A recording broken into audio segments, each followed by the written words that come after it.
Mettez pause, cherchez vous-même la solution avant de regarder la correction. Bonne vidéo. Alors, l'exercice 91 reprend la même idée que l'exercice 90, sauf que le résultat final va être beaucoup plus intéressant à la fin pour décider, vous allez voir. Donc, il s'agit cette fois-ci de voir quelle est l'intersection entre la droite BH et le plan BIK. Donc, on reprend la même démarche que l'exercice 90. Donc, on va commencer d'abord par trouver les coordonnées des points B et H. Donc, si vous avez bien suivi l'exercice 90, vous allez rapidement deviner les coordonnées de B. Donc, pour trouver les coordonnées de B, on part du point A et on part vers B. Donc, en faisant 2 fois 1/2 de AB. Et ensuite, une fois qu'on s'est déplacé de A vers B, on s'arrête en B. Donc, le point B, il aura une abscisse de 2, puisqu'on a fait 2 fois 1/2 de AB. Et comme on ne se déplace plus, son ordonnée c'est 0 et sa cote c'est 0.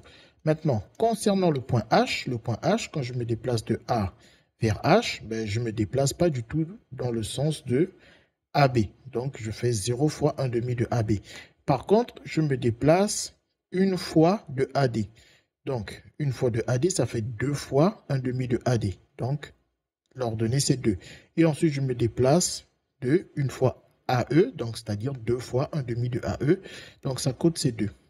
Voilà. Ensuite, une fois que j'ai ça, je peux maintenant calculer les coordonnées du vecteur BH. Donc, j'écris d'abord les coordonnées du point H. Donc, 0, 2, 2, moins les coordonnées du point B. Donc, 2, 0, 0. Et ensuite, j'effectue le calcul. Ce qui me fait moins 2, 2. Voilà. Une fois que j'ai les coordonnées de BH, je peux maintenant trouver la représentation paramétrique de la droite BH. Donc, pour trouver la représentation paramétrique, on met d'abord X, Y, Z. Et ensuite, on met les coordonnées d'un point, par exemple le point B.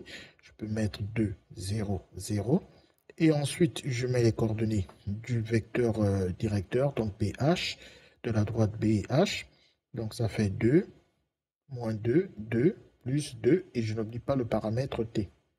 Voilà, T est un réel. Donc, ensuite, bien évidemment, je peux simplifier. Je peux dire que donc, le premier il reste tel quel. Le deuxième me fait 2T. Et le troisième me donne 2T. Voilà.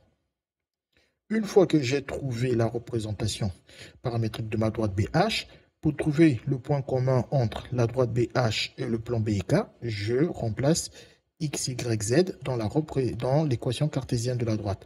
Donc ici, mon moins Y va me donner donc moins 2T, puisque Y c'est 2T. Et mon plus Z va me donner plus 2T. Et je n'oublie pas le égal à 0. Et ensuite, moins 2T plus 2T, c'est que ça fait 0. Donc ça me fait 0 égale à 0. Qu'est-ce qu'on comprend par là? On comprend par là que quelle que soit la valeur que je donne à T, j'obtiens toujours 0 égale à 0. Donc, quel que soit le point de la droite BH que je prends, il a un T associé et ce T donne toujours 0 égale à 0. Donc, ça veut dire que cette égalité-là est toujours vraie, quelle que soit la valeur de T. Donc, ça veut dire que n'importe quel point de la droite BH va être alors un point du plan BIK. Ça veut donc dire que la droite est entièrement incluse dans le plan BIK. Donc, la bonne réponse ici, c'est la A. Les mathématiques, ce n'est pas juste de la mémorisation et de l'application de cours. Ça nous aide à comprendre le monde qui nous entoure et à prendre des décisions.